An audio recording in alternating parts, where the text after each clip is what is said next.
नमस्कार दोस्तों, आप सबका स्वागत करता हूं बीएफएसआई अड्डा 24/7 के इस प्लेटफॉर्म पे। मेरा नाम है अंकुर गोस्वामी। आप सबको पता है दोस्तों, ये न्यूज़ हमने सीरीज स्टार्ट करी है, आज सेकंड डे है। और अब आप लोग अगर कहीं ना कहीं प्रिपरेशन कर रहे हैं किसी भी सरकारी नौकरी की, तो आपके लिए ये वीडियो बहुत ही इंपॉर्टेंट होने वाली है, क्योंकि मैं बहुत शॉर्ट में, आपका ज़्यादा टाइम बिल्कुल ना लेके, मैं बहुत शॉर्ट में बहुत important daily news, specially financial और बैंकिंग अवेयरनेस में बताने वाला हूँ। तो आज की स्टार्ट करते हैं आज की न्यूज़। और सबसे पहले है NRI deposit surge to 11 year high. मतलब फाइनेंशियल ईयर 2025 में एनआरआई डिपॉजिट्स एक 1.38 लाख करोड़, अगर मैं इसको डॉलर में बात करूं तो 16.2 बिलियन डॉलर तक पहुंच गए, जो 11 साल का सबसे हाईएस्ट है। इसका इंपैक्ट क्या है दोस्तों? इंडिया का फॉरेक्स रिजर्व स्ट्रांग हुआ, रूपी पर पॉजिटिव इफेक्ट पड़ा है। और एक टर्म अभी मैंने बोला एनआरआई। एनआरआई डिपॉजिट का मतलब होता है जब नॉन रेसिडेंट इंडियंस, एनआरआई का मतलब होता है जब नॉन रेसिडेंट इंडियंस अपना पैसा इंडियन बैंक्स में फिक्स डिपॉजिट के फॉर्म में रखते हैं। एग्जाम्पल, जैसे कोई इंडियन यूएई में काम करता है और आईसीआईसीआई बैंक में पैसा डिपॉजिट करता है, उससे एनआरआई डिपॉजिट कहते हैं। चलिए, अपना न्यूज नंबर सेकंड हम समझते हैं। आरबीआई ने पेमेंट रेगुलरी बोर्ड, यानी कि आरबीआई ने पेमेंट्स रेगुलेटरी बोर्ड बनाया है। आरबीआई ने 6 मेंबर का एक पीआरबी, जो अभी मैंने बोर्ड की बात करी, वो बनाया है to oversee the payment systems. इसका इंपैक्ट क्या है? डिजिटल पेमेंट और फिनटेक रेगुलेशन में ट्रांसपेरेंसी बढ़ेगी। और इसका इसका एक्सप्लेनेशन मैं अभी करूंगा। पीआरबी एक बोर्ड जो पेमेंट सिस्टम को रेगुलेट करेगी, जैसे यूपीआई, आईएमपीएस, एनईएफटी। एग्जाम्पल समझिएगा, जैसे सेबी शेयर्स मार्केट रेगुलेट करता है, वैसे ही पीआरबी पेमेंट सिस्टम को पे नजर रखेगा। नेक्स्ट है हमारा दोस्तों, नीति आयोग ने मीडियम एंटरप्राइजेस के लिए फाइनेंस प्लान सजेस्ट किया है। नीति आयोग ने मीडियम एंटरप्राइजेस के लिए कंसेशनल लोन्स और 5 करोड़ तक के क्रेडिट कार्ड फैसिलिटी का प्रपोजल दिया है। इसका इंपैक्ट यहां पे है, जो एमएसएमई होते हैं, यानी कि माइक्रो स्मॉल मीडियम एंटरप्राइजेस को फंडिंग में मदद मिलेगी, ग्रोथ बूस्ट होगा। यहां पे टर्म एक्सप्लेन जैसे मैंने किया, एमएसएमई का फुल फॉर्म बहुत बार आता है, तो micro small and medium enterprises, छोटी और मध्यम जो स्टार या लेवल की जो कंपनीज होती हैं, उन्हें कहते हैं एमएसएमई। एग्जांपल के तौर पे एक टेक्सटाइल फैक्ट्री जो 100 लोगों को जॉब देती है, वो एमएसएमई के अंडर आएगी। नेक्स्ट हमारा है दोस्तों यहां पे न्यूज गोल्ड लोन रूल्स के बारे में। तो गोल्ड लोन रूल्स में आरबीआई का नया प्रपोजल आया है।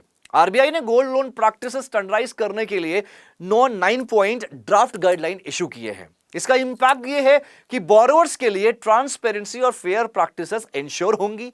और यहां पे अगर मैं एक्सप्लेनेशन टर्म की बात करूं, तो गोल्ड लोन, जब आप अपना सोना गिरवी रखे जो कोई लोन लेता है, उसे हम गोल्ड लोन कहते हैं। एग्जांपल के तौर पे अगर आप 50,000 का लोन लेना चाहते हो, तो आपको अपना 30 ग्राम गोल्ड या जो भी एक स्पेसिफिक वेट होता है, वो गोल्ड आपको गिरवी रखना होता है।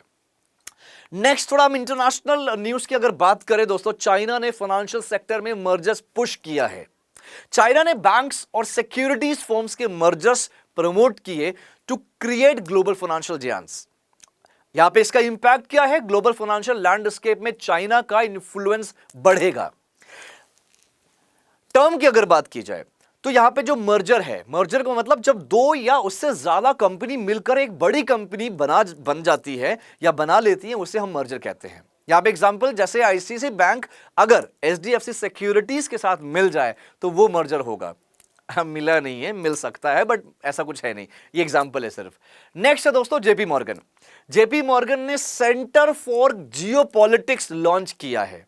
जेपी मॉर्गन ने क्लाइंट्स को पॉलिटिकल रिस्क से प्रोटेक्ट करने के लिए एक स्पेशल यूनिट बनाई है। इसका इंपैक्ट है फाइनेंशियल डिसीजंस में जियोपॉलिटिकल फैक्टर्स का रोल और सिग्निफिकेंट हो गया है। और यहां पे अगर टर्म की बात करूं, जियोपॉलिटिकल रिस्क, दोस्तों ये क्या होता है? पॉलिटिकल इंस्टेबिलिटी या इंटरनेशनल कॉन्फ्लिक्ट का बिजनेस पर असर पड़ना।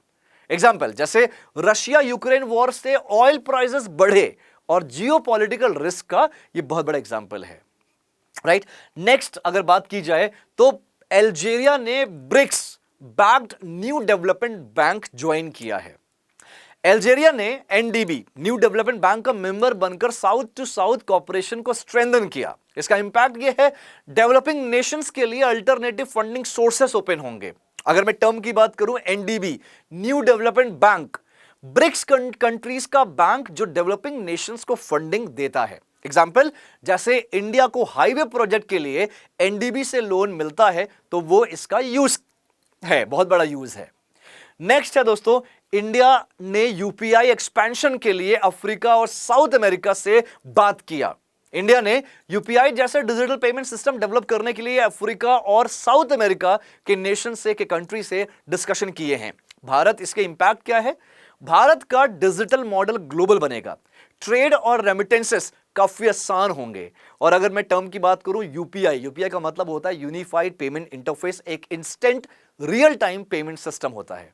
यहां पे एग्जांपल समझते हैं, जैसे आप गूगल पे से किसी को 100 रुपए तुरंत भेजते हो, वो यूपीआई का बहुत बड़ा एग्जांपल है। तो दोस्तों, उम्मीद करता हूं ये सेशन बहुत अच्छा लगा होगा, बहुत नॉलेज मिली होगी।